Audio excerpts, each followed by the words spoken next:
Fala galera, Dizascope, Leonardo Silva por aqui para mais um podcast Teologia Pra Quê? Vamos pensar a teologia, vamos aplicar a teologia no nosso dia a dia, ou vamos ver a teologia que nós aplicamos no nosso dia a dia e talvez você nem perceba. Hoje eu tô com um convidado muito especial aqui, cara, já quero falar para você, criar muita expectativa, um convidado internacional que eu creio que vai te abençoar bastante e vai trazer uma nova perspectiva acerca do evangelho na Europa. Então se prepara que eu creio que esse podcast vai te abençoar demais. Bora lá!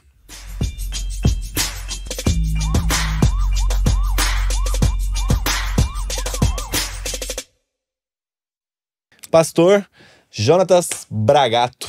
Prazer, meu querido. Obrigado pela Honra disponibilidade. enorme. Obrigado por tirar um tempo para vir abençoar a gente aqui também. Amém. Muito bom ter você aqui. Prazer é nosso. Alegria enorme. Graças Meu amigo, a Deus. A gente tem muita coisa para conversar aqui. A Inglaterra é um país que eu gosto de conversar bastante, é um lugar que eu gosto de estudar bastante. Mas antes da gente entrar nesses pormenores do evangelismo, do evangelho na Inglaterra, eu queria fazer uma pergunta que é uma pergunta clássica aqui do nosso podcast. Na sua perspectiva, na sua experiência pastoral, na sua experiência como alguém que ministra, é alguém responsável pela parte teológica também de uma comunidade local, como que você enxerga a finalidade da teologia hoje no dia a dia, ou qual é a sua perspectiva sobre o porquê da teologia para nossa vida? Teologia, a gente precisa entender que ela tem o seu papel para o aperfeiçoamento dos santos. O propósito da teologia, Ian Hamilton é uma pessoa que eu tenho uma referência muito grande lá na Inglaterra, e ele conversando, ele disse a mim que toda teologia ela tem que ser pastoral. A teologia ela tem que promover o avanço do reino de Deus, e ela tem que promover o pastoreio das pessoas para que aqueles que estão recebendo do nosso trabalho, que eles sejam aperfeiçoados, cresçam e possam cumprir a sua vocação, cumprir o seu chamado diante de Deus. Então, teologia é para a expansão do reino dos céus, né? O aperfeiçoamento dos santos, equipar as pessoas para poder servir o reino de Deus com excelência. Muito bom, muito bom. E meu irmão, hoje você tem se dedicado então à edificação, ao cuidado da igreja lá na Inglaterra especificamente. Qual que é a cidade? Nós estamos, a nossa igreja fica no condado de Wiltshire, na região norte do condado de Wiltshire, que é a região ali sudoeste. Então nós estamos próximos à cidade de Bath, Bristol, Swindon, 1 hora de Oxford. Então, a igreja está na cidade de Chippenham, na região ali de North Wiltshire. Então, quem quiser visitar a gente é Union Chapel, North Wiltshire. Legal. E estamos lá servindo ao Senhor, hoje envolvido com um trabalho de revitalização daquela igreja. Bom. É uma igreja reformada, histórica, congregacional, mas que com o passar dos últimos anos ela já vinha em um declínio. E nós estamos ali empenhados em ver aquela igreja ser revitalizada, crescer e cumprir o seu papel na comunidade. Quais são as suas responsabilidades hoje, além dessa parte? Você está como pastor local? Como que funciona essa organização lá? Você é responsável pela parte de ensino? Como que você tem dividido seu tempo lá? Então, a igreja, por ser um governo congregacional, então nós não temos assim uma denominação que dita as normas como funciona. A igreja ela tem um presbitério local e a gente toma as decisões relacionadas ao futuro da igreja a partir do presbitério local. Então o meu trabalho é na direção espiritual da igreja, do ensino da palavra, na condução dos cultos, na administração de estudos bíblicos, da administração dos sacramentos, né, a ceia do Senhor, batismo. Então esse é o foco mais do meu trabalho. Já o conselho trabalha mais na parte administrativa, né? Então é um governo conciliar, mas os desafios são enormes, né? Porque a gente está num contexto de revitalização da igreja, né? Então a gente está reerguendo, né, um trabalho e tentando impedir que aconteça com a nossa igreja o que tem acontecido com inúmeras igrejas, principalmente na nossa região, que é o fechamento de muitas igrejas, né? O declínio do cristianismo, que é uma realidade muito triste hoje. Sim, sim. Você foi para lá para trabalhar especificamente nesse processo de revitalização? Como que foi sua ida? A primeira vez que eu fui para a Inglaterra foi no ano de 2016. Eu fui para dar aula num seminário de escatologia. Sinceramente, não era apaixonado pela Inglaterra como você é. Fui para lá só para dar aula mesmo. E durante esse período, na segunda, terceira semana, eu entendi como se Deus estivesse me chamando para servir como missionário naquele país. E o Senhor colocou um amor no meu coração por aquela nação que eu não tinha. E a partir dali eu entendi claramente, Deus estava me chamando para servir como missionário. E eu voltei para o Brasil, fiz todo o meu processo de documentação, de atualização. E no ano de 2017, eu fui primeiro para a Itália, minha família é originalmente de lá. E depois da Itália, eu fui para a Inglaterra. Então, desde 2017, eu estou lá servindo como missionário. Eu não fui enviado por uma igreja no Brasil, eu fui para trabalhar com uma igreja inglesa. Então, o meu trabalho lá, desde 2017, tem sido prioritariamente com os nativos, com os ingleses. Legal. Muitos brasileiros vão para lá, há muitas igrejas de brasileiros também, né? Mas há poucos realmente fazendo um trabalho com os nativos. E é o que a gente mais precisa. O país, o continente europeu em geral, precisa desesperadamente de missionários, pessoas que vão alcançar os nativos dali, né? As pessoas que trata-se de uma realidade secularizada e a igreja precisa cumprir o seu papel, né? Mesmo em uma realidade pagã, que é o que nós vivemos hoje ali. Então, meu trabalho tem sido voltado nessa área de plantação e revitalização de igrejas. Estive envolvido, essa é a segunda igreja que eu estou à frente de um trabalho de revitalização. E também estive envolvido com a plantação de uma igreja no Nordeste da Inglaterra. E a nossa expectativa é que o Senhor nos abençoe ali e que vejamos essa igreja crescer, prosperar e fazer a diferença naquela região. Hoje, muito, cara, se falado acerca desse esfriamento da Europa. Sim. Eu percebo, e mais até consumindo os seus conteúdos lá, e eu fico muito feliz que quando eu vejo você pregando nas ruas, Sim. eu fico imaginando que talvez era daquela forma que John Wesley pregou em Candental. Algo semelhante ali, gritando e expondo o evangelho, e fica até algo que me traz talvez uma imagem ilustrada daquilo que os avivalistas fizeram no passado naquela terra. E você tá lá no campo, cara, né?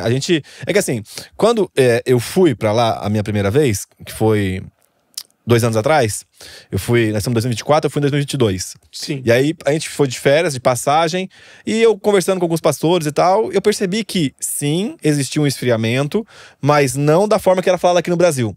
Porque parece que nessa transposição do oceano, a informação chegava aqui como se fosse um rádio sem fio, sabe? Então, um telefone sem fio. E aí eu fui lá e tal, conversei, beleza. Depois, no ano passado, que eu tive um tempo mais de mesa com os pastores, até pastores britânicos que eu tive a oportunidade de conversar, mas era em Londres. Então, sim, Londres, a realidade de Londres é totalmente diferente. É diferente. Exato. E tive em Manchester e Liverpool também, mas acaba que, por ser grande metrópolis, né? Eu queria saber de você, que tá lá no campo então há 7 anos. Qual que é a realidade do cristianismo em relação àquela região, à Inglaterra, ou na sua experiência de Europa em si? Sim. Olha, a realidade, eu como missionário, a minha experiência, a minha análise que eu faço é uma realidade desesperadora. Nós vivemos em um país que ainda é um país confessional, então a Inglaterra não é um estado laico, né? Isso significa que o estado ele reconhece na igreja anglicana, na igreja da Inglaterra, a verdadeira fé. Então você tem uma igreja estabelecida. Se você pudesse voltar no tempo há 300 anos atrás, você ia encontrar uma Inglaterra que todas as leis eram baseadas no direito bíblico do Antigo Testamento. Você ia encontrar uma realidade que, se você não fosse na sua igreja no domingo, por exemplo, se você não cultuasse no domingo, você era multado. Então você estava lidando com a realidade de um país onde, por exemplo, igrejas católicas romanas eram proibidas. Era algo ilegal. Então você estava lidando o que muitos reformadores e até refugiados dos países protestantes que foram perseguidos, né, mais no sul da Europa, que vinham para a Inglaterra, diziam que era Nova Jerusalém. Então, hoje não é assim. A realidade da Inglaterra hoje é uma realidade completamente diferente. Se nós olharmos assim as estatísticas, elas são, assim, desesperadoras, né? Já já a gente entra mais nesses detalhes, mas você tem um legado, mas é um legado que só é uma realidade para pouquíssimas pessoas. O legado cristão, essa cosmovisão cristã, essa realidade do evangelho na sociedade, isso é algo que é extremamente reduzido hoje a pequenas comunidades, pequenas igrejas, e não há você não percebe mais isso na sociedade. Então é algo que você vai conversar com uma criança, por exemplo, e você fizer uma brincadeira ou falar de Davi e Golias. Quem é Davi e Golias? Meu Deus. Você conversa com pessoas adultas, nunca ouviram falar dessa história. Como assim? Davi e Golias. Então você tem gerações que nasceram já em um contexto de secularização, né? Por outro lado, qual é o legado, a história, né? A igreja que eu pastoreio hoje é uma igreja que foi organizada em 1740 por um evangelista chamado John Sinek. Ele era discípulo do reverendo George Whitefield. E George Whitefield fez um trabalho extraordinário naquela região onde nós estamos. E Sinek, ele era um jovem, ele teve a sua experiência de conversão aos 18 anos de idade, e a vida dele foi completamente transformada. Ele morreu muito jovem também, morreu aos 36 anos. E ele investiu os últimos 18 anos da vida dele na evangelização e na plantação de igrejas. Então acredita-se que ele esteve envolvido diretamente com aproximadamente 40, 50 igrejas ao longo desses 18 anos. Meu Deus. E a nossa igreja, ela fica dentro de um vilarejo, né? Nós estamos fora da cidade. Esse vilarejo mora em torno de 900 pessoas, então é um contexto assim bem singular. E isso, né, no verão de 1740, ele entra naquele vilarejo montado a cavalo com os seus discípulos, todos eles com trompetes e bandeiras e cantando salmos e acordando o pessoal dentro do vilarejo. Todo mundo saiu para fora para ver o que esse cara tá fazendo aqui. E eu tenho a cópia de um dos sermões que ele pregou no vilarejo vizinho nosso, ele falando sobre o ofício e o poder do Espírito Santo, e sempre voltado para o arrependimento, remissão de pecados, o senhorio de Cristo e a conversão mesmo. E o que aconteceu, né? Houve um grupo de fazendeiros ali que quis matá-lo, tentaram afogar ele num lago que tem lá no vilarejo, está lá até hoje, não conseguiram matá-lo, mas um grupo que foi alcançado nesse dia, juntamente com outros crentes que moravam ali, organizaram uma congregação unida, uma United Congregation, né? Então juntou esse grupo de diversas tradições históricas e formaram a primeira igreja ali, que era uma igreja considerada como dissidente, que naquela altura, se você não pertencesse à igreja da Inglaterra, a igreja anglicana, você era considerado um dissidente. Então essa foi a primeira igreja organizada, não havia nenhuma paróquia anglicana, nada ali, né? Desde o período medieval não havia nenhuma igreja naquele lugar. Então a igreja foi organizada, registrou um celeiro como um local de culto.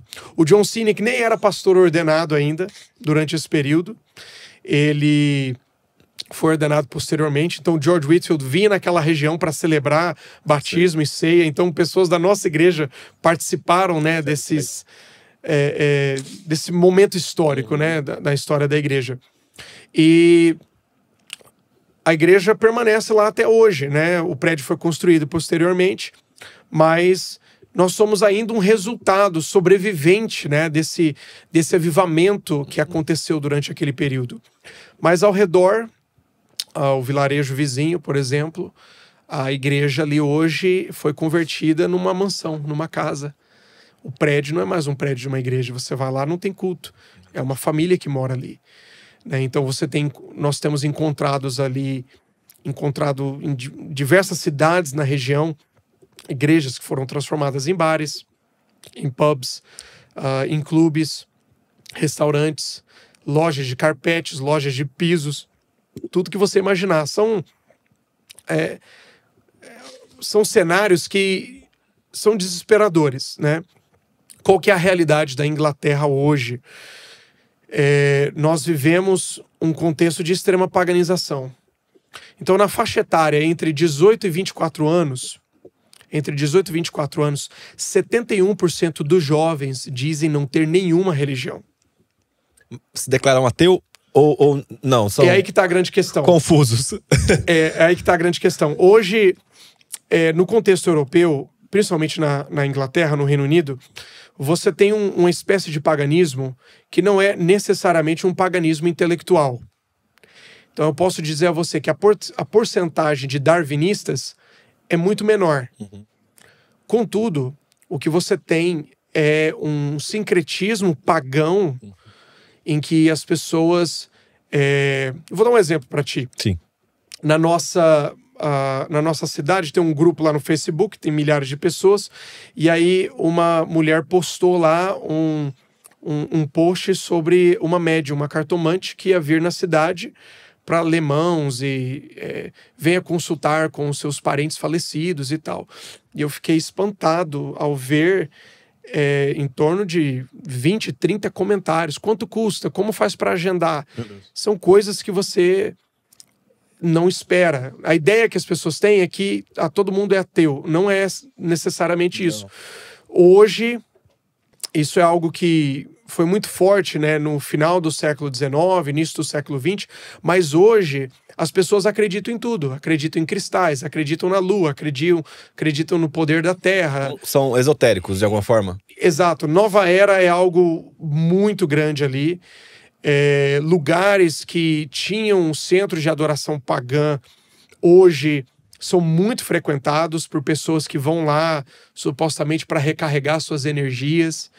Então, a grande realidade, Leonardo, é que nós temos ali uma cultura anticristã. Então, é a rejeição de tudo que está relacionado à fé cristã, é o que nós temos hoje como uma religião estabelecida, né? O paganismo, o secularismo, essa religião humanista secular é o que se estabeleceu hoje na Europa como um todo. É claro que o contexto missionário dos países do sul da Europa, Portugal, Espanha, Itália, Grécia, é um contexto completamente diferente dos países de origem protestante, porque a reforma nunca chegou ali, né? Então, você tem um campo a ser totalmente desbravado. Já ao norte da Europa, você olha a Holanda, a Alemanha, o Reino Unido, os países escandinavos, todos eles vêm de uma herança cristã, pós-reforma. Mas que hoje a realidade da população é completamente diferente, né? Então o desafio que você tem hoje é você trazer o evangelho no mundo secularizado, onde as pessoas acreditam em tudo, né? E não é de se admirar isso, porque essa é a natureza do homem caído. A natureza do homem caído, qual foi a primeira mentira secularista, humanista que foi vendida lá nos primórdios? Vocês serão como Deus, né? Conhecendo o bem e o mal, definindo, né? Atribuindo parâmetros, definindo o que é o bem e o que é o mal, o que é certo, o que é errado. Essa foi o grande marketing que a serpente fez para a mulher. E é o que nós temos até hoje. As pessoas, elas criaram o seu próprio Deus, né? Elas criaram o seu próprio Deus. Quando você vai me falar sobre Jesus, não é o Jesus da Bíblia, mas é um Jesus que talvez ela aprendeu na escola, ou Jesus que é um líder revolucionário que veio uma opção dentre outros, que veio enfrentar as grandes elites dos seus dias, né? Na verdade, o que muitos vão defender, inclusive ministros, pastores ordenados, pastoras, gente na liderança das grandes denominações, vão dizer que Jesus era um grande revolucionário, que ele era um grande filósofo, alguém que veio trazer ensinamentos morais de amor ao próximo. Eles reduzem ele a um mero revolucionário, a um mero reformador social. Então o evangelho não é para salvação de todo aquele que crê. O evangelho não é para tirar do império das trevas e levar para o reino da luz. O evangelho, ele é para melhorar a qualidade de vida da comunidade. Cara, é pesado. É uma realidade muito triste.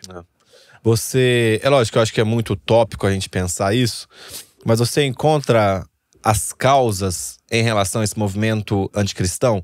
Porque a gente tem o período, né, pós Segunda Guerra Mundial, onde floresceu muitos escritos incríveis da fé cristã, como o próprio Lewis surge nesse ambiente pós Segunda Guerra. Temos também o próprio Dietrich Bonhoeffer, e tantos outros ali na Europa no geral em si.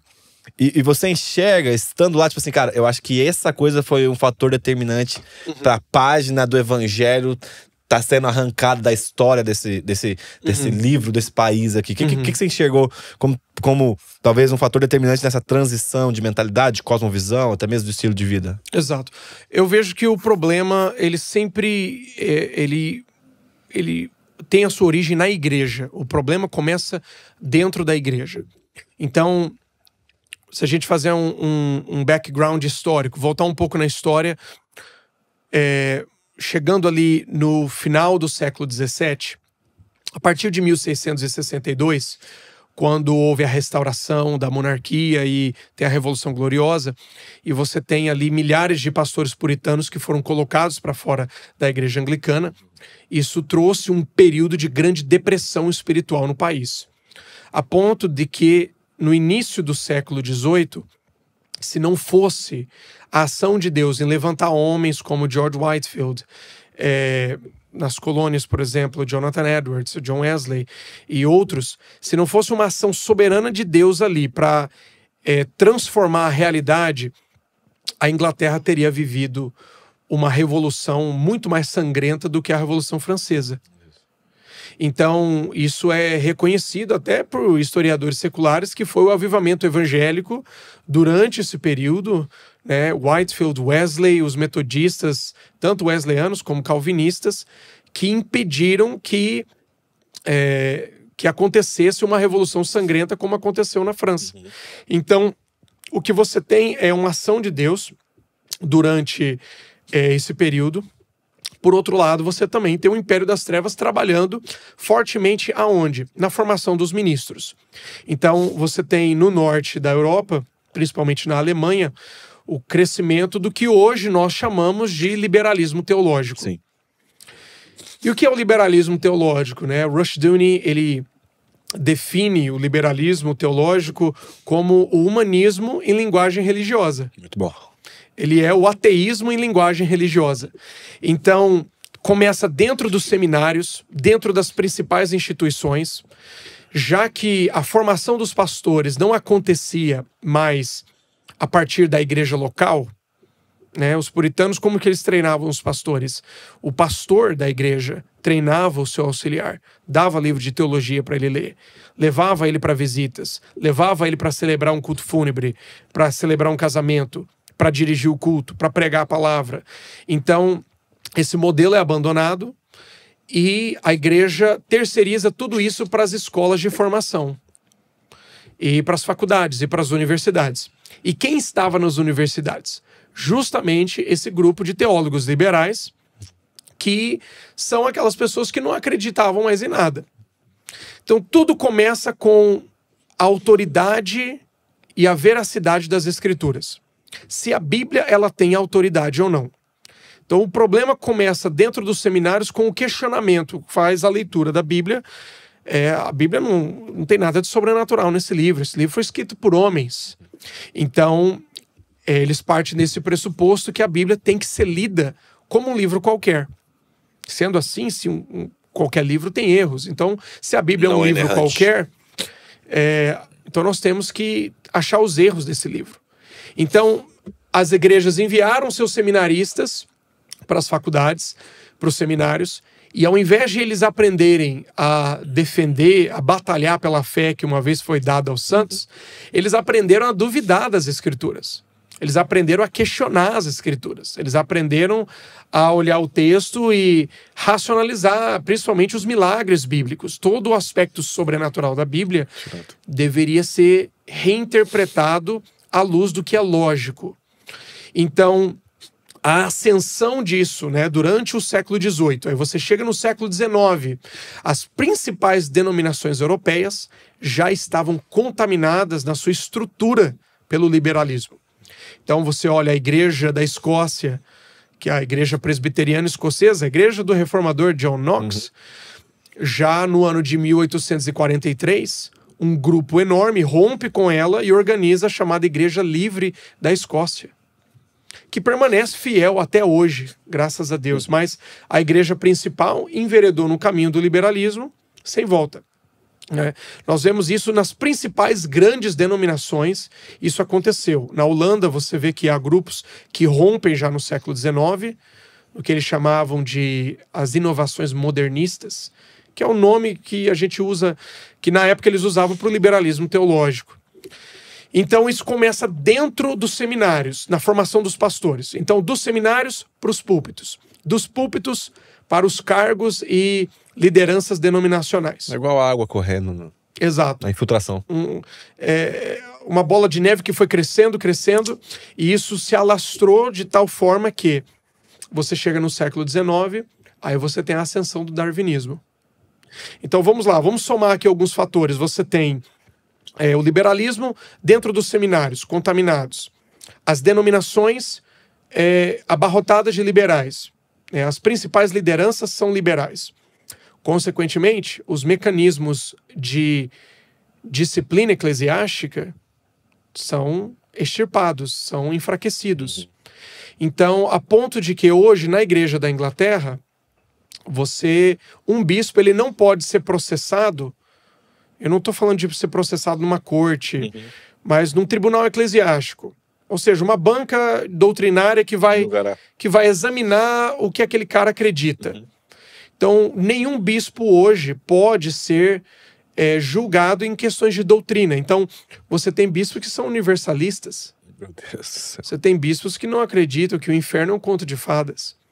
Você tem bispos que não acreditam que o Jesus histórico, de fato, alguns chegam a defender até ideias gnósticas do início, heresias dos primórdios da fé cristã que os apóstolos combateram lá atrás já. Antiga, né? O diabo só traz isso numa nova roupagem. Então, o enfraquecimento da disciplina eclesiástica, consequentemente, essas grandes denominações, elas vão ruindo. Aí, na sociedade, você tem a ascensão do darwinismo, isso no século XIX. Deus sempre levantou pessoas. Sempre houve uma resistência cristã. Charles Spurgeon foi o grande homem de Deus usado ali como resistência cristã durante esse período.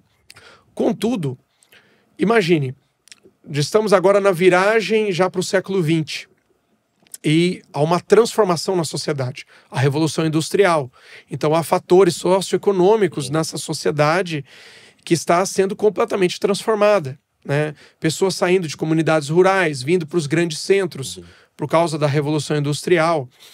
Consequentemente, essas grandes igrejas nos centros estavam abarrotadas de liberais. E aí temos alguns fatores agravantes, que um dos fatores agravantes principais que nós podemos marcar a partir dali é o topo desse penhasco, né, que chegou do outro lado e dali foi de ladeira abaixo, que é a partir da Primeira Guerra Mundial. A Primeira Guerra Mundial, ela não tem... É uma guerra estúpida, é uma guerra sem razão. Tanto que a Segunda Guerra, ela acontece por causa da Primeira Guerra. E aí o que você tem a partir da Primeira Guerra Mundial é a extinção do conceito de cristandade. Então, essa ideia de nações protestantes, nações luteranas, nações anglicanas, nações reformadas, isso desaparece com a Primeira Guerra Mundial. Então você tem de um lado da trincheira um luterano, do outro lado um anglicano, e os dois estão ali se matando numa guerra sem sentido. Quando o pessoal volta da guerra, você tem milhares de pessoas que morreram, milhares de cidades bombardeadas, um número de mortos assustador, e esse pessoal quer respostas. Então eles vão para suas igrejas locais, que lá na Europa é chamado de paróquias, né? Então eles vão para suas igrejas e eles encontram lá um pastor dizendo que inferno nada mais é do que uma invenção da igreja medieval para amedrontar as pessoas. Então, a partir dali, o que você tem já é, juntamente com outros fatores. Por exemplo, a igreja ela foi negligenciando responsabilidades que ela assumiu desde sempre e ela entrega isso na mão do Estado. Então, com a ascensão do marxismo, que nada mais é do que a adoração do Estado, enxergar o Estado como provedor, enxergar o Estado como a solução dos nossos problemas, a igreja, também por essa influência, ela vai cedendo esse espaço, por exemplo, na educação cristã. A igreja sempre foi responsável pela educação.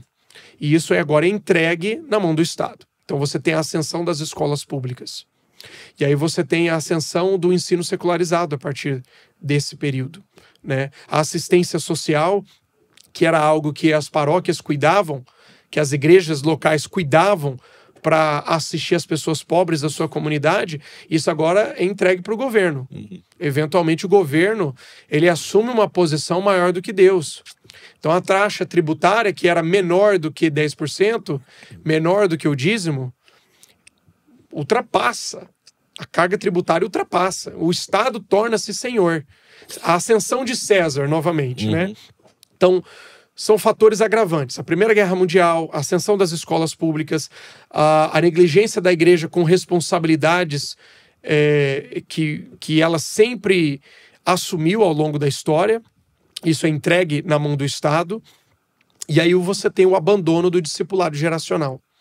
Então, a partir dessa geração, desde a Primeira Guerra Mundial, você vai ter gerações que vão nascer sem nenhuma formação cristã. Então, esse é um problema que não está muito longe de mim. A minha esposa britânica, ela teve a sua experiência de conversão aos 14 para 15 anos de idade, e ela, nesse momento, ela é a única pessoa crente na família dela. Meu Deus. E nós fizemos uma pesquisa assim na história genealógica dela. Ela é a única pessoa crente na família dela em provavelmente mais de 120 anos. Meu Deus, cara. A bisavó dela já era ateísta. Cara. Então nós estamos falando assim de gerações que nasceram, né? Por isso quando eu vejo, Leonardo, o movimento de desigrejados, que as pessoas não entendem o quão nocivo isso é. Ah, não, mas isso vai passar, isso muda, não é tão ruim assim. Ora, foi essa geração de desigrejados há 100 anos, 120 anos atrás, que formou gerações que hoje estão totalmente mergulhadas no paganismo. Então, esse é um problema que começa lá atrás, tem a sua origem dentro da igreja, a igreja abandonando a sua confessionalidade, a igreja não sabe mais o que acreditava, em nome da diversidade de opiniões, né?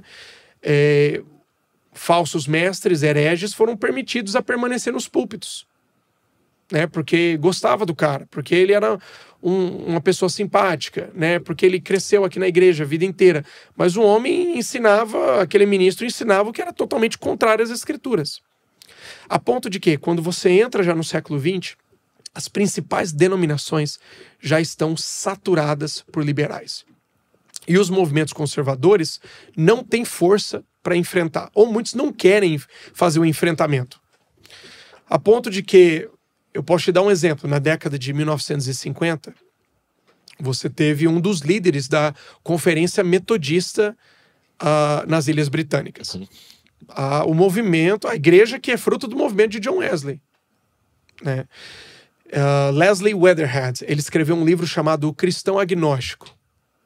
E nesse livro ele defende que Jesus ele era um filho bastardo de Maria e Zacarias e que Maria era uma prostituta do templo. Ele defendia isso no livro dele. E ele era o líder, foi eleito líder da Conferência Metodista. Isso não semana passada, isso há 70 anos atrás. Meu Deus. Então você tem já um avanço do liberalismo dentro da igreja que foi destruindo as igrejas locais. Então, você quer matar uma igreja? Coloca um liberal lá. Por quê? Ele vai reduzir todo o aspecto sobrenatural do evangelho a somente serviço comunitário. E essa é a realidade que a gente tem hoje. A ponto de que, se a gente for falar qual que é a realidade hoje, né, Eu tenho alguns dados para mostrar, por favor. Compartilhar com vocês. Em 1983, 31% dos britânicos diziam não ter nenhuma religião. Isso em 83. Já no ano de 2015, esse número cresceu para 48%. No ano de 2020, que é a última estatística que eu tenho, 53% dos britânicos, eles dizem não ter nenhuma religião. Meu Deus. Falando dos jovens, né? Nessa faixa etária de 18 a 24 anos, 71% dizem não ter nenhuma religião. Então, aqueles que dizem I'm not religious, eu não sou religioso, é aqueles que não acreditam em tudo ou não acreditam em nada. Acreditam em tudo ou não acreditam em nada. Ou ele é o seu próprio Deus, ou ele fez dos cristais o seu Deus, ou do karma o seu Deus. Ele criou o seu próprio sistema religioso. É um panteísmo, né? Todo mundo, tudo é adorado, e é um politeísmo exacerbado, porque todo mundo é Deus. Cada um é o seu próprio Deus, né? É o cumprimento exato da mentira que a serpente fez lá no Éden. Vocês serão como Deus, vocês vão conseguir definir o bem e o mal. Então, essa é a realidade. Falando de ateus, né? Ateus confessos. No ano de 98, 10% da população se declarava ateísta, não acreditar em Deus. Já no ano de 2018, esse número cresceu para 26%. Somado a mais 18% de agnósticos. 63% dos britânicos dizem não ter... acreditam que a religião causa mais o mal do que o bem. Esses são dados do National Center for Social Research. A Escócia, vamos falar da Escócia, o país que exportou o presbiterianismo para o mundo inteiro. Missionários treinados na Escócia, enviados para a África, para a América do Norte, para a Oceania. Qual é a realidade da Escócia hoje? 51% dos escoceses não acreditam em uma vida após a morte. Meu Deus, cara.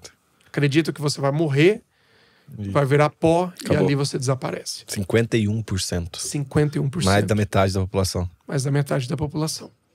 Aí a grande questão é a seguinte: como você acha que uma sociedade funciona assim? As taxas de suicídio, as taxas de abuso de drogas, de abuso de álcool, de abuso infantil. Qual é a realidade que você tem numa sociedade como essa? Que 51% da população não acredita em uma vida após a morte. 59% dizem não ter nenhuma religião. 60% não acreditam na existência de anjos. 65% não acreditam em espíritos malignos. 67% não acreditam em nenhuma espécie de milagres divinos. Meu Deus. Então, a rejeição total do sobrenatural. É uma realidade, assim, terrível, né? Falando sobre... qual é a estatística que vai mostrar a realidade da Inglaterra? É a estatística de frequência de culto. Não é o que a pessoa diz numa pesquisa, mas é quantas pessoas estão na igreja semanalmente. Sim. Né? E a quantidade de crianças que estão ali, principalmente. Né? Então, vamos falar um pouco sobre membresia. A Igreja Batista, por exemplo, no ano de 2020, ela perdeu 9% dos seus membros. Os batistas em gerais. A Igreja Metodista perdeu 19% dos seus membros. A Igreja Presbiteriana, em especial da Escócia, 24%.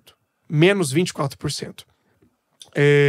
Você tem um crescimento, né, de novas igrejas, que são igrejas carismáticas ou igrejas reformadas com uma linguagem mais contemporânea. Principalmente na região dos grandes centros, que tem crescido aí em torno de 10%. Você tem um crescimento de pentecostais, mas em grande parte é um resultado da imigração, principalmente da imigração africana. Sim. Né? Há uma percepção muito equivocada aqui no Brasil, eu vejo, que acreditam que é o Islã que é a grande ameaça da igreja na Europa, ou que causou o declínio do cristianismo na Europa. E não é. O que causou o declínio do cristianismo na Europa foi o liberalismo, foi o secularismo. Isso que destruiu o cristianismo lá, né, como uma realidade nacional, como uma realidade do continente. Então, o crescimento, se você estudar as estatísticas de conversões de pessoas ao Islã é baixíssima. Eles tentam até exacerbar um pouco essa estatística, mas a gente sabe que não é uma realidade. É menos... Está na casa do 0% de conversão. O crescimento do Islã, ele é um resultado da imigração desproporcional. E a natalidade. E a taxa de natalidade. Eles têm muitos filhos, né? Exatamente. Exatamente. Então é alta taxa de natalidade e também o fator da imigração. Então você tem, por exemplo, 6,3% de muçulmanos no Reino Unido. Agora, qual é o overall, né? Qual que é a realidade no geral das igrejas de frequência de culto? Você tem uma frequência hoje de 3,7%. Isso inclui católicos romanos, mormons, testemunhos de Jeová, Assembleia de Deus, batistas, todo esse grupo, tudo junto, 3,7%. A ponto que a gente faz uma estimativa que hoje há menos de 2% de evangélicos na Inglaterra. Meu Deus, cara. Essa é a realidade que a gente está vivendo hoje. E esse mesmo estudo, ele fez um estudo com famílias cristãs, crianças nascendo em lares cristãos. E eles concluíram que durante esse período de 10 anos que eles fizeram esse estudo, eles tinham uma estimativa que um certo número de crianças iriam nascer em lares cristãos. E eles fizeram uma estimativa, com base nos dados que eles tinham, com base na expectativa, expectativa de vida e uma série de fatores.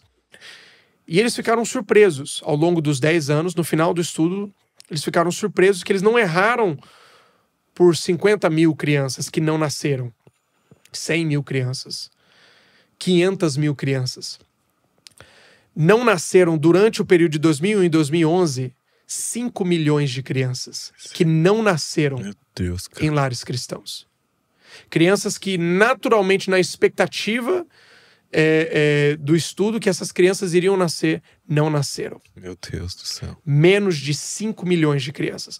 E o estudo fez uma estimativa que, se não houver uma mudança radical, que para nós é um milagre, no ano de 2067, não haverá mais uma criança nascendo em um lar cristão na Inglaterra. Misericórdia. Então a gente está vivendo assim numa realidade de paganismo total. E o que nós vemos é que isso se enraizou na sociedade a ponto que, se você conversar com uma pessoa, com uma criança na rua, e você fizer uma figura de linguagem, falar, eu tô vencendo o meu Golias, Davi e Golias. Quem é Davi e Golias? Quem que é? Meu Deus. Nunca ouviram falar. Então, uma história que eu ouvi recente, uma igreja liberal na Escócia, presbiteriana, transformou o templo num chamado... é como aqueles quartos que as crianças passam que você tem no Beto Carreiro World, na Disney, né? Uma experiência para amedrontar a criançada, né? E eles colocaram isso dentro do prédio da igreja para tentar atrair pessoas, mas era uma experiência sobre o Natal. Ao invés de tentar assustar, era o Papai Noel ali, um duende ali, alguém com um presente lá. E aí eu ouvi esse pastor liberal dizendo: a mãe entrou com a criança dentro da igreja e o menino olhou assim e falou: mãe, o que é isso aqui? Que lugar é esse? É uma igreja. O que eles fazem aqui? Não sei, acho que eles oram. Meu Deus, cara. Você consegue imaginar, cara? Meu Deus do céu. Essa é a realidade que nós temos vivido hoje. Ao longo desses 7 anos, boa parte do meu trabalho foi na revitalização e na plantação de igrejas no Nordeste da Inglaterra. Há uma divisão cultural muito grande, uma divisão socioeconômica muito grande. A região Norte é uma região com menos oportunidades, economicamente tem menos recursos. Os índices de criminalidade, de drogas, de diversos fatores são altíssimos naquela região, comparado com o sul da Inglaterra, Londres, etc. E eu servi como missionário numa região que nesse último ano a estatística veio que é a região mais perigosa para você viver na Inglaterra. A nossa igreja ficava no 5º pior bairro para você morar em toda a Inglaterra. E nós éramos a única igreja ali desde 2004. A última igreja que estava ali tinha fechado no ano de 2004. Meu Deus. E você olha para Londres, você está lidando com uma realidade multicultural. Uhum. Pessoas do mundo inteiro estão ali. Milhões de pessoas. É muita gente. A realidade da Inglaterra, no geral, é o interior. Uhum. Então você chega ali e você vai lidar com uma realidade completamente diferente. Nós estamos falando de crianças que passam o dia inteiro na rua. Crianças de 6, 7 anos. Eu vi isso, nós vimos isso. A minha esposa, que é britânica, ficou horrorizada com coisas que nós vimos ali. Crianças de 6, 7 anos com um cigarro na boca. Que isso, cara. Consegue imaginar isso? Você nunca imagina, são coisas que você nunca imagina no chamado país de primeiro mundo. E o que nós vemos é a igreja que deixou de cumprir a sua missão, que deixou de cumprir um papel de resistência cristã ao longo desse período, e o resultado é uma sociedade que vive numa cultura anti-Deus, anticristã, e o resultado está aí. Os índices de criminalidade, de suicídio, de pessoas sem nenhuma esperança, são absurdos. E aí, qual deve ser a resposta da igreja, né, diante desse cenário? A resposta é plantação e revitalização de igrejas. Só tem uma forma. Segundo aos Coríntios, capítulo 5, do versículo 17 em diante, ele diz que se alguém está em Cristo, ele é uma nova criatura, as coisas velhas se passaram, tudo se fez novo. Tudo isso provém de Deus, a origem de tudo isso é a obra do Espírito Santo, que nos reconciliou com Deus e nos deu o ministério da reconciliação.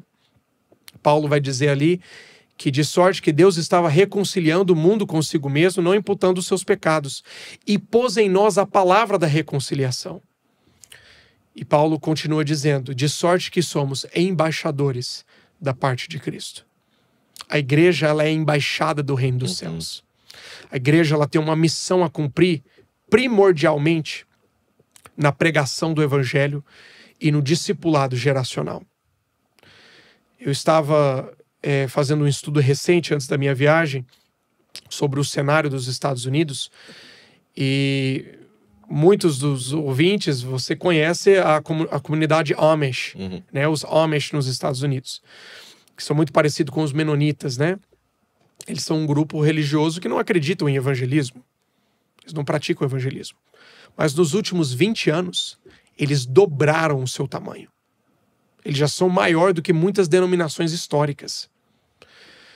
E isso mostra como eles entenderam um pouco da sua responsabilidade do discipulado geracional. Os tentáculos da secularização, essa religião humanista, se assim podemos dizer, né? O humanismo no século XIX, ele se definia como a religião das humanidades. Depois eles abandonaram esse termo, né? Mas era como eles se definiam. Essa religião humanista, anticristã, sem entrar por menores na escatologia, segundo aos Tessalonicenses, fala que o homem da iniquidade, ali o anticristo, ele se opõe contra tudo que se chama Deus e que se adora. Ele se opõe totalmente contra qualquer tipo de adoração, a ponto que ele arroga para si a adoração. Então, o que é o humanismo? O que é essa religião secular? É a adoração do homem. É o homem sendo o centro do universo. É o homem sendo o centro de todas as coisas. E é isso que está enraizado na sociedade. E o que potencializa isso? É o materialismo. É a busca exacerbada pelas posses, pelo dinheiro, em detrimento do que é verdadeiramente valioso. Então, alguns vão dizer assim, mas, reverendo, o Brasil não corre esse risco. Olha as igrejas estão cheias. Todo lugar que você passa, qualquer esquina tem uma igreja, e você olhar no domingo à noite, elas estão cheias. Contudo, você quer saber mesmo qual é a realidade o que está acontecendo com o nosso país, se você fosse há 100 anos atrás na Inglaterra, as igrejas também estavam cheias. Porém, o processo de secularização já estava acontecendo. O processo de liberalismo das denominações já estava acontecendo. Isso há 100 anos atrás. O que a gente tem hoje é o resultado disso. Você quer saber qual é a realidade da nossa juventude? Vai em uma universidade federal. Entra nas escolas públicas do nosso país. Olha para os nossos governantes. Está muito claro qual é a religião estabelecida do nosso país. Ele diz que é um Estado laico. Pois bem, nós temos uma religião estabelecida. Sim. Cara, e em partes até nos púlpitos de algumas igrejas. Exato. Até em alguns púlpitos você ouve uma mensagem. Douglas, a gente tava gravando... A gente tem uma live que chama Lendo Juntos. E a gente lendo um livro junto com a galera do online. E aí ele falou assim, cara, até que eu com ele, que nós temos mais a experiência aqui do Zascope de viajar pra ministrar, né? Sim. Daí ele falou, e perguntou pra mim, né, cara, você já viu igrejas que você prega de tudo, menos o Senhor? Eu falei, cara, já, muitas. Sim. Onde eu chego na realidade, no púlpito você tem 7 passos pra vencer na vida, 5 passos pra ter um casamento feliz, 5 passos pra enriquecer de acordo com Provérbios, 6 passos pra vencer não sei o quê, e não tem Cristo. Exato. Aí, tipo, cara, legal, mas e o Cristo? Cadê Exato. o Salvador? Cadê o Senhor? E como é preocupante, cara, porque às vezes você fala isso e, igual você falou, soa como uma realidade distante. Eu gosto muito de ler o Lloyd Jones. Eu gosto muito do comentário de Romanos dele. Sou fascinado, eu gosto muito do Lloyd Jones especificamente. Quando eu fui lá, o Westminster foi muito especial. Toda vez que eu vou lá, eu fico sentado assim, cara, meia hora. Pensando, foi aqui que aconteceu tudo. E aí eu vejo a agressividade dele contra o liberalismo teológico. Claro. Cara, era assim, né? No Ele enfrentou o próprio era John Stott. faca nos dentes. Então assim, tipo, cara, não, é contra e tal. E eu ficava chocado, porque tipo assim, caramba, eu entendi quão nocivo é o liberalismo, desculpa. Só que como eu não vivi, não experimentei a realidade aqui, pra nós é um perigo distante. Eu falo, nossa, até soa, o cara é muito violento em relação a isso, tal e tal. Só que quando você começa a ouvir isso aqui, você fala, agora faz mais sentido, né? Sim. Porque materializa aquilo que o cara tava combatendo e falando, gente, isso aí vai matar a gente. Exato. Isso aí vai destruir a nação, isso aí vai destruir o mundo. Exato. Nesse sentido. Exato. E ouvindo você falar, cara, pelo amor de Deus. Olha, esse é um fenômeno que você... O avanço dessa religião secular, o que eu chamo de a nova ordem secular, essa é uma realidade que o objetivo principal é destruir a fé cristã, a gente sabe disso. Contudo, também a destruição de outras religiões. E nós já percebemos hoje um fenômeno interessante da segunda, terceira geração de pessoas... de uma religião muçulmana, a segunda, terceira geração, já totalmente secularizada. Uhum. Nós já percebemos isso. Então, esse é um câncer que não poupa ninguém. Uhum. A igreja ela precisa despertar. Nós já vemos as consequências e o avanço disso. Uhum. E a minha preocupação hoje é que se nós não estamos preparando, talvez... nos bebês que nós temos na nossa igreja, os futuros missionários que vão ter que reevangelizar o Brasil.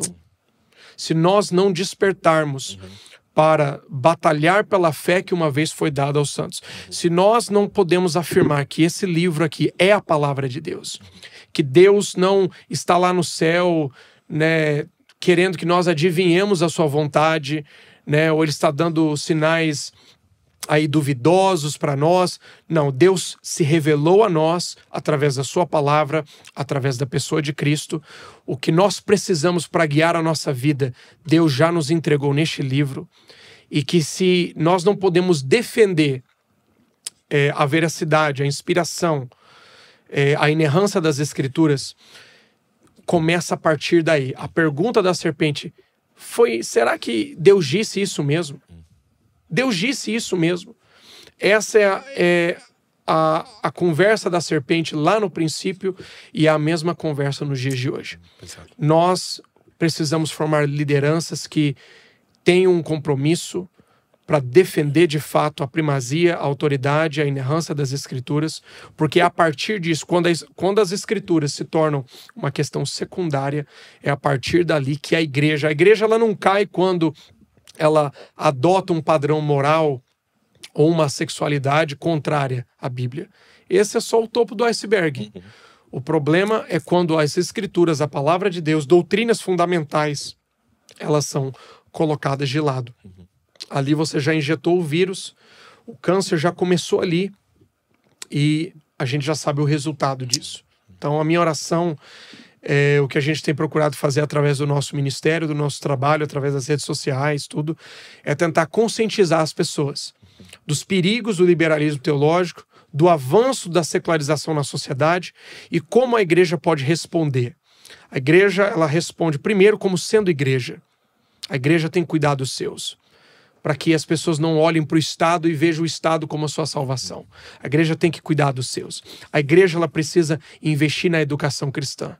A igreja precisa entender que a educação, uma escola cristã, ela não é um privilégio daqueles que têm condições de pagar uma mensalidade.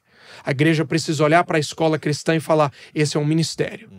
Nós vamos ensinar desde o prezinho até o ensino médio a soberania de Cristo, que em Cristo estão todas as profundezas do conhecimento. Que o senhorio de Cristo ele se encaixa em todos os aspectos da minha vida. É formar, através do discipulado geracional, guerreiros que vão manter uma posição de resistência cristã. Que não vão ter a sua fé no domingo de manhã, no domingo à noite. Mas é quando ele estiver lá na Câmara dos Deputados e tiver um projeto de lei que fere a lei de Deus, ora, qual foi a ordem de Cristo na grande comissão? É-me dado todo o poder no céu e na terra. Porque eu tenho autoridade, porque eu comprei esse mundo com o meu sangue e eu sou o rei do universo, vocês vão fazer discípulos. Então, discipular as nações é algo que fazemos debaixo da autoridade de Jesus. E porque Cristo é Senhor e César não é Senhor, é que nós devemos permanecer. Eu acho que talvez o maior exemplo que a gente tem, Leonardo, é dos cristãos primitivos. O Império Romano não tinha problema com o fato que os cristãos adoravam a Jesus. Eles não tinham problema nenhum colocar Jesus lá no panteão, como mais um Deus na adoração. O problema é que os cristãos reconheciam somente a Cristo. E eles não reconheciam César como Senhor.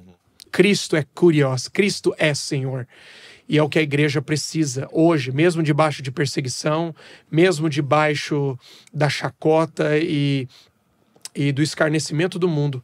A igreja precisa se posicionar, declarando que Cristo é Rei, Cristo é Senhor. Amém. Meu irmão, deixa eu te perguntar uma coisa. Você citou, falou muito do discipulado geracional. Exato. Eu acho que é algo que a gente tem tentado e batalhado muito aqui na família de Litzascope por essa atenção à família. Sim. A gente vê na história da igreja, e não, logicamente, não dá para generalizar, mas muitos avivalistas, homens de Deus, que eram homens de Deus no aspecto de púlpito, de pregação e de avivamento, mas o lar estava destruído por algum motivo, e enfim, são discussões que talvez nem vale a pena nesse momento, porque eu queria entrar em outra coisa com você. Como que você enxerga, então, a responsabilidade dos pais? E o que você instruiria a nossa galera de pais que nos acompanha acerca do ensino bíblico, do culto caseiro, ou o culto do lar, né? Quais seriam as instruções que você daria para um pai de família que está ouvindo esse podcast hoje, aqui na nossa realidade, né, do Brasil? Olha, a receita que nós temos nas Escrituras não é algo novo, isso não é uma inovação. Está lá em Deuteronômio. Moisés, ele diz isso ao povo de Deus de Israel. Falarás das palavras deste livro quando você se levantar, quando você deitar, ao sentar-se à mesa, ao levantar-se, falarás dela dia e noite.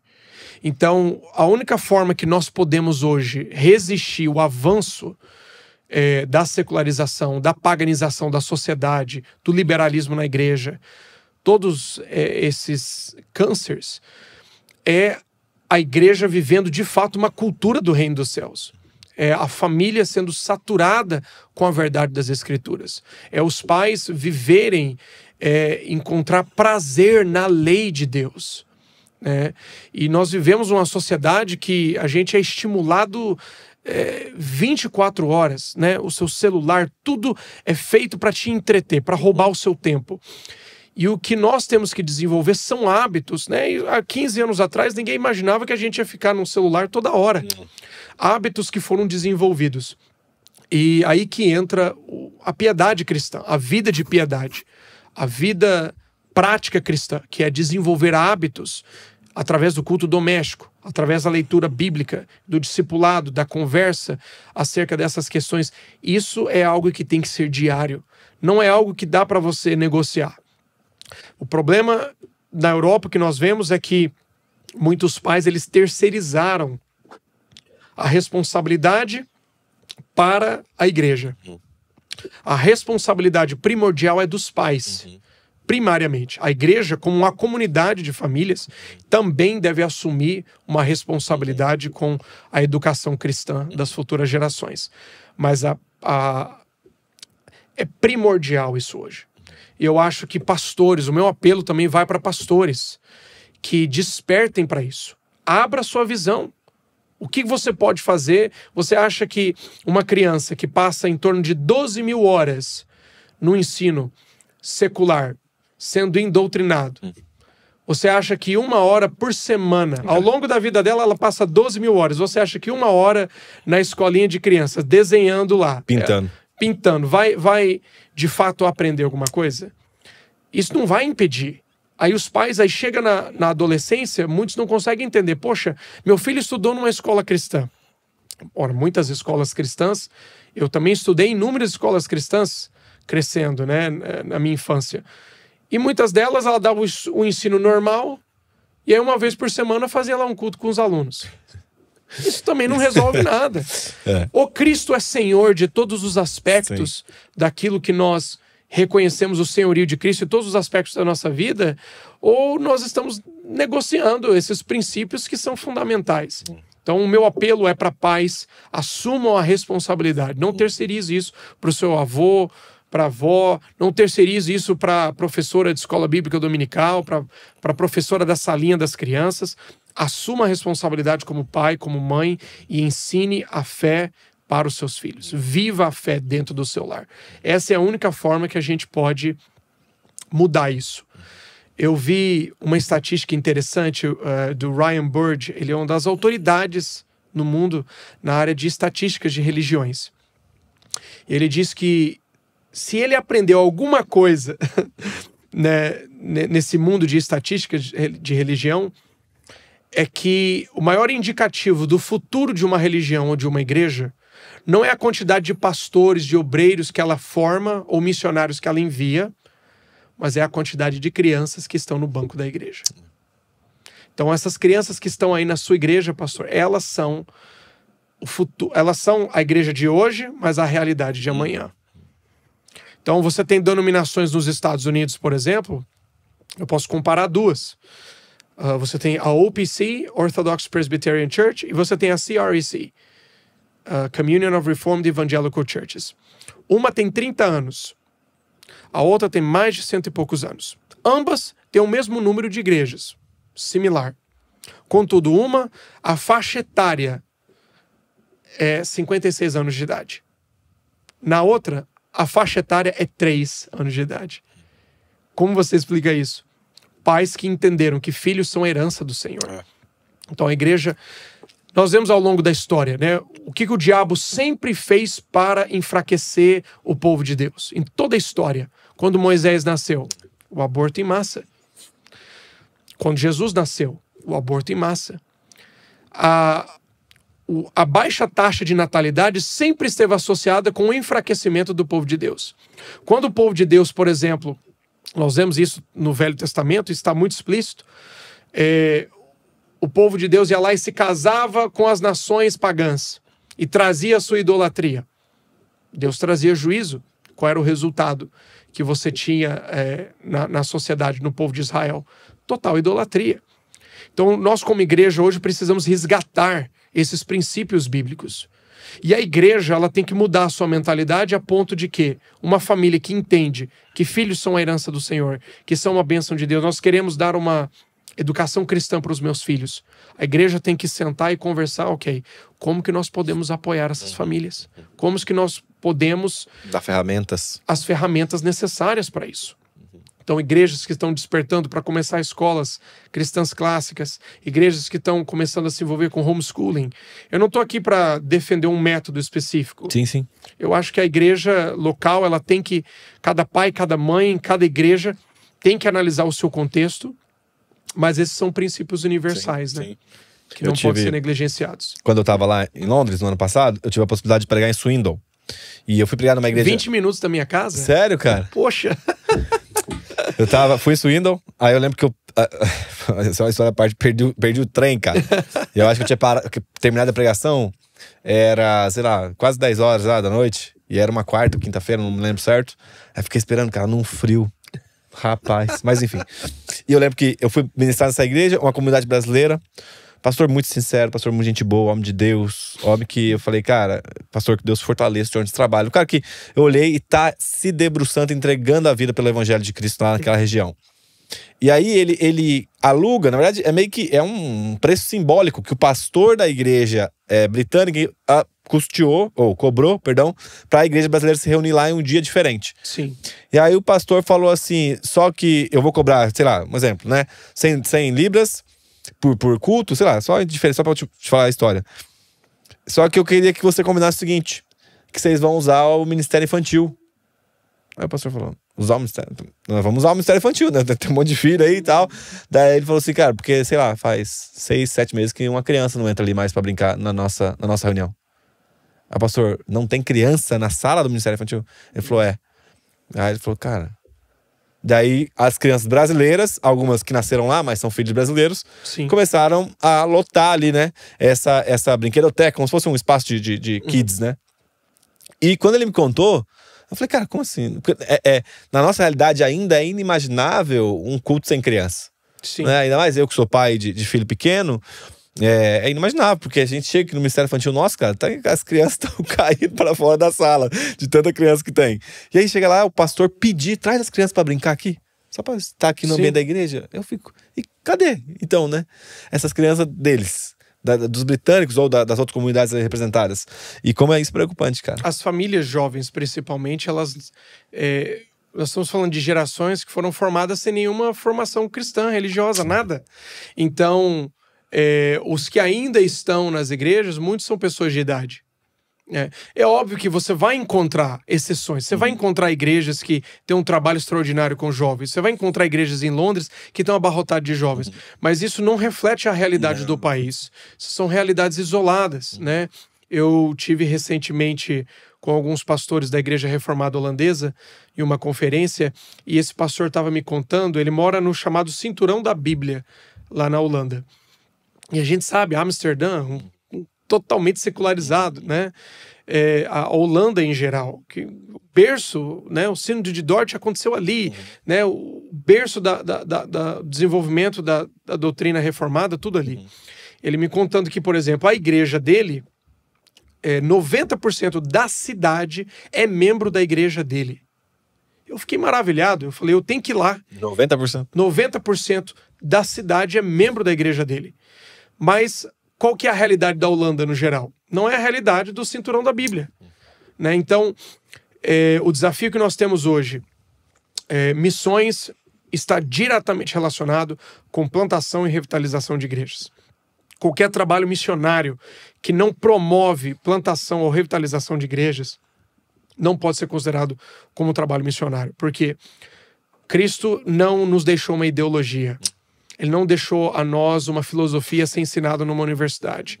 Ele disse, eu vou estabelecer a minha igreja e as portas do inferno não prevalecerão contra ela.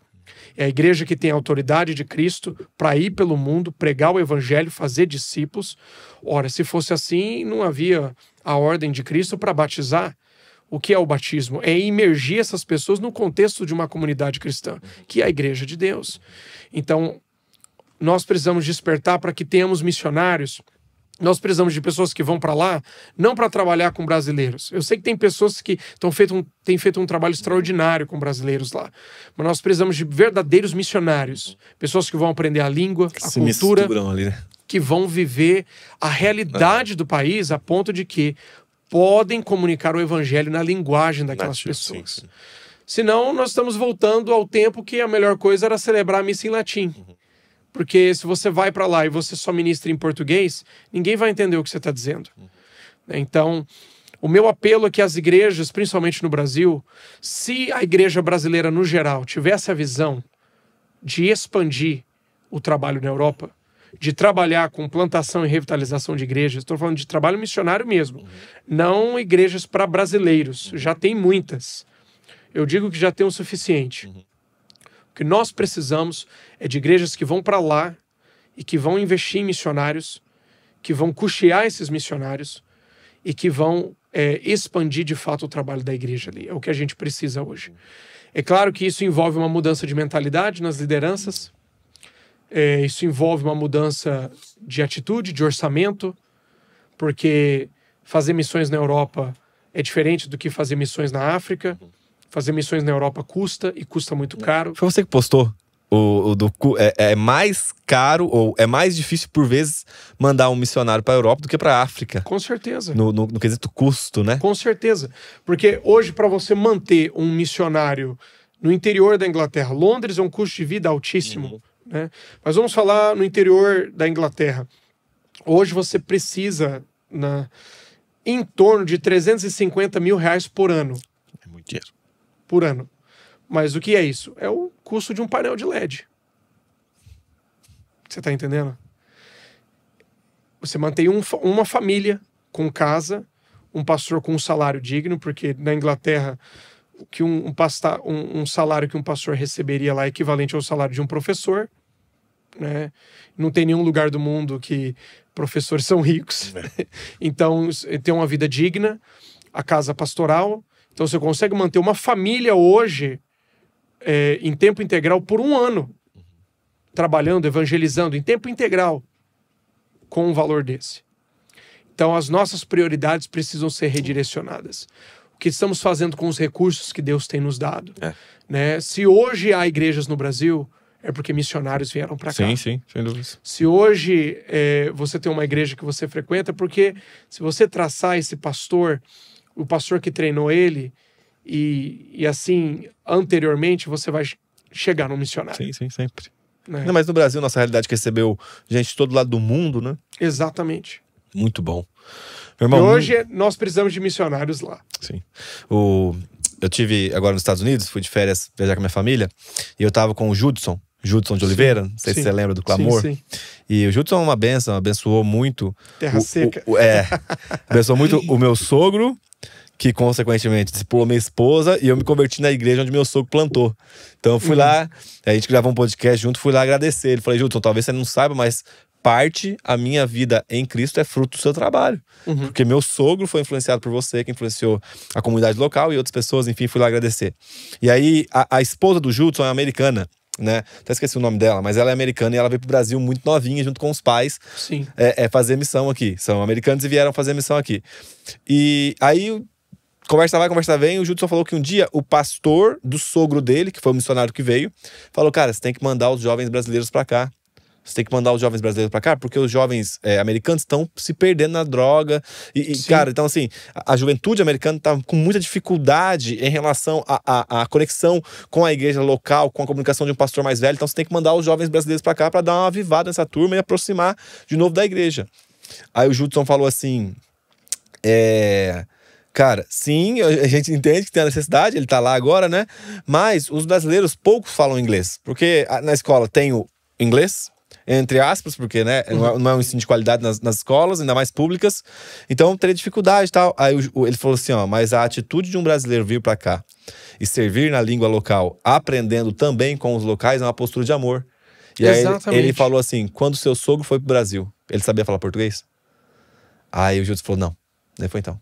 Imagina você sentar com um britânico e falar: cara, eu preciso aprender sua língua. Ah, por quê? Não, porque eu tô aqui pra servir a nação. Me ensina essa língua. E o cara começa a ensinar. Ele falou assim: foi a mesma coisa que seu sogro fez quando foi pro Brasil. Então, eu acho que esse desafio de ter um coração mais voltado à nação. Tem um amigo aqui, o Pedro, que até o irmão do Douglas é o responsável pela mídia. E aí eu falei pra ele: mano, ele fala acho que 5 línguas. Cara apaixonado por línguas. Falei, mano, você precisa me ensinar. Qual que é o segredo, cara? Que eu preciso desenrolar e tal. Aí ele falou, cara, vou te contar o segredo. Você tem que apaixonar pelo povo. Aí eu falei, nossa, imaginei que ele ia falar, não, escuta 3 horas de podcast na língua que você tá querendo estudar, a gramática e tal. Ele falou, não, apaixona pelo povo. Você apaixonou pelo povo, cara, já era. Porque o estudo envolve afeição. Então imagina quando nós, marcados por Cristo em relação a uma nação, é algo sobrenatural, vai além de um amor humano que pode ser produzido. Com no sentido de Cristo afogueando meu coração a entregar minha vida num lugar de acordo com o idioma daquele lugar. Cara, isso é incrível, isso é marcante demais. Você precisa confiar também na providência de Deus. Ele vai cuidar das coisas. Você precisa crer que ao chegar lá, se Deus te chamou de fato para você estar ali, Deus vai te capacitar. Deus vai te dar as ferramentas. Né? Eu já falava inglês quando eu fui para a Inglaterra, mas quando eu cheguei lá, eu me deparei com uma realidade que eu estava ministrando em uma igreja muito tradicional, diferente do contexto que eu vivia aqui no Brasil, e eu tive que aprender a comunicar o evangelho na linguagem daquelas pessoas. E isso é algo que, uma experiência que me ajudou muito foi o trabalho itinerante que eu fiz no Brasil. E muitas pessoas, quando eu vou pregar em uma igreja reformada, eu vou pregar dentro, eu procuro analisar a linguagem daquelas pessoas e eu vou ministrar dentro da linguagem deles. Né? Lá, se eu estou pregando na Inglaterra, eu vou numa igreja anglicana, eu conheço um pouco a realidade deles. A mensagem não muda, a mensagem é a mesma do evangelho, mas a linguagem você tem que adequar. Quando eu estou pregando numa igreja pentecostal, o meu estilo de pregação é diferente ali também. Então, até mesmo dentro da sua própria língua, você precisa se adequar para poder servir o corpo de Cristo da melhor maneira possível. E eu vejo que nós vemos tantos movimentos, ajuntamentos. Eu vejo, às vezes, multidões de jovens aqui em congressos, em eventos. Milhares de jovens. E, às vezes, muitos estão com bandeiras de países e choram e tal. E eu acho isso tudo maravilhoso. Porém, a minha preocupação, Leonardo, é quando termina o evento. Na segunda-feira, ele vai começar a estudar inglês. Na segunda-feira, ele vai começar a fazer um projeto para poder servir como missionário numa base missionária. O que ele vai fazer? Ficou só naquilo. Isso precisa ser mudado, porque hoje, a realidade que nós estamos vivendo hoje na Europa será transformada por uma ação de Deus, por uma ação soberana do Senhor, e isso eu não tenho dúvidas acerca disso, que é só Deus que pode mudar isso. Um avivamento é uma obra soberana do Senhor, eu acredito nisso piamente, mas a igreja que espera que Deus vai enviar fogo dos céus, ela precisa começar a juntar a lenha. Então, se nós cremos que Deus vai enviar fogo nesse altar, vamos juntar a lenha, vamos fazer a nossa parte. Eu conclamo aqui, né, para os jovens que eles despertem de fato. Amém. Que você possa dedicar, se você entende que Deus tem te chamado para servir como missionário, dedique a sua vida para que isso aconteça. E confie que se Deus de fato te chamou, Ele vai prover a você. Amém. Eu tenho vivido debaixo de milagre até hoje.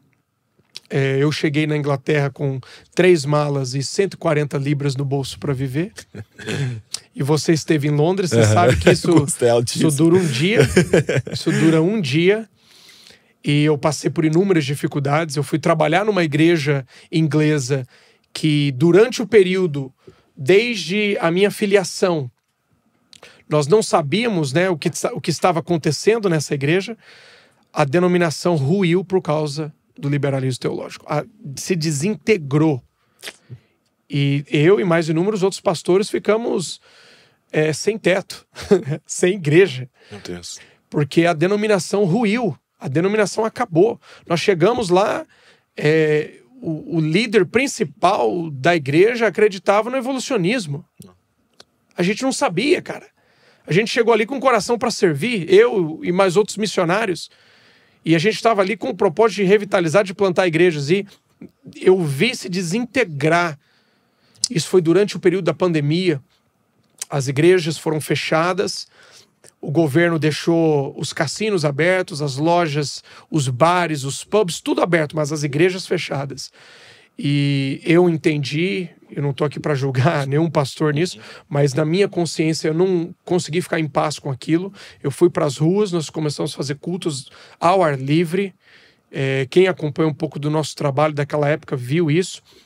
quase fui preso por causa disso. Pagamos um preço, mas nós vimos a mão de Deus durante todo esse período suprindo as nossas necessidades e milagrosamente Deus tem feito isso até hoje. Nós somos testemunhas, temos inúmeros desafios, né? E oramos para que mais pessoas sejam levantadas para nos apoiar, precisamos disso, mas a mensagem é, se Deus te chamou, creia, prepare-se, né? Não vai com a cara e a coragem, não, se prepare, né? Eu ouvi um grande homem de Deus dizendo algo que se ele tivesse 3 anos para cumprir o ministério dele, ele gastaria 2 anos se preparando. Então prepare-se, não vai com a cara e a coragem. Se você vai trabalhar com plantação de igrejas ou revitalização, qual igreja que você vai trabalhar? Você já é ordenado? Para você ser ordenado, né, você estudou onde? O seminário. Tudo isso, todas essas são questões necessárias. Né? E aí entra esse bate-papo teológico, a importância disso. Não foi a teologia que destruiu o cristianismo na Europa. Foi justamente o abandono da teologia bíblica. Isso é importante da falar. Teologia sadia.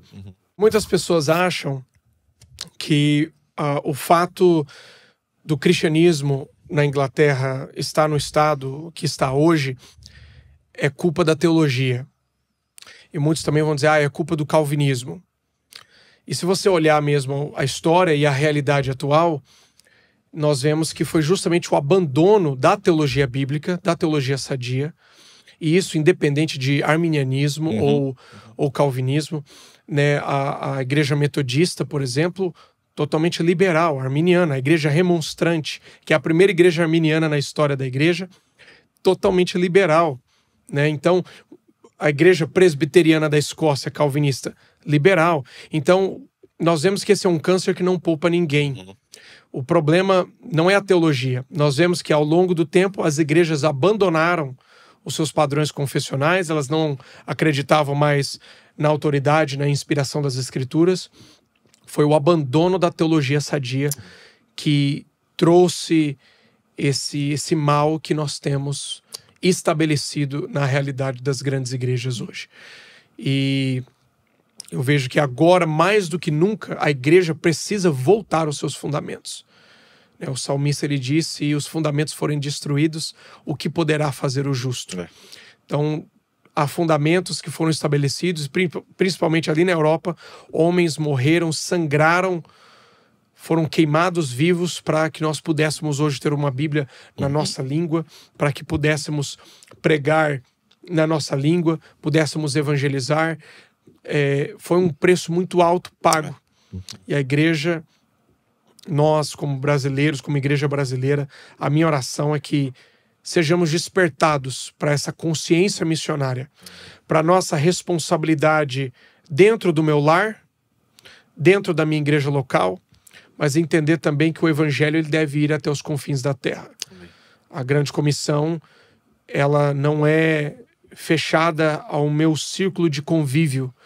A grande comissão é discipular as nações à obediência de Cristo. Então isso começa dentro da minha casa, com os meus filhos, com a minha esposa, com o meu lar, com a minha igreja local, com a minha cidade. Mas espera aí, e aquele país lá que não tem igreja nenhuma? Esse bairro dentro daquela cidade que não tem nenhum missionário? O que nós vamos fazer? Ora, Deus tem nos chamado e Ele tem nos capacitado para isso. Então eu oro para que haja esse despertamento. Amém. Amém, nós concordamos com isso e que Deus possa também fortalecer vocês lá. Amém. Nesse processo, cada missionário que está lá apoiando vocês, fortalecer a igreja, os irmãos britânicos que também estão lá e que Deus dê graça a vocês a continuar, porque nós precisamos ter esse senso de gratidão, de que o Brasil recebeu muitas, inúmeras sementes da Europa no geral em relação a missionários, a conteúdo, a livros que a gente consome. Acabei de citar o Lloyd Jones, a gente citou John Stott aí e tal. A gente fala de John Wesley, a gente fala de Whitefield, fala de Charles Wesley, fala de tantas pessoas que abençoaram aqui as nossas tradições, as nossas igrejas, cada um na sua particularidade em relação à qualidade e coisas não tão legais assim. Mas, cara, o Brasil recebeu muita coisa disso e precisa ter esse senso de gratidão. Então, que Deus levante os missionários também que agora vão fazer o caminho de volta, né? Para abençoar aquela nação. Meu irmão, muito obrigado. Espero que seja o primeiro de muitos. Venha mais pro Brasil, sempre que vier, a gente vai estar aqui para te receber, pra gente bater um papo. Obrigado de coração. Deus abençoe.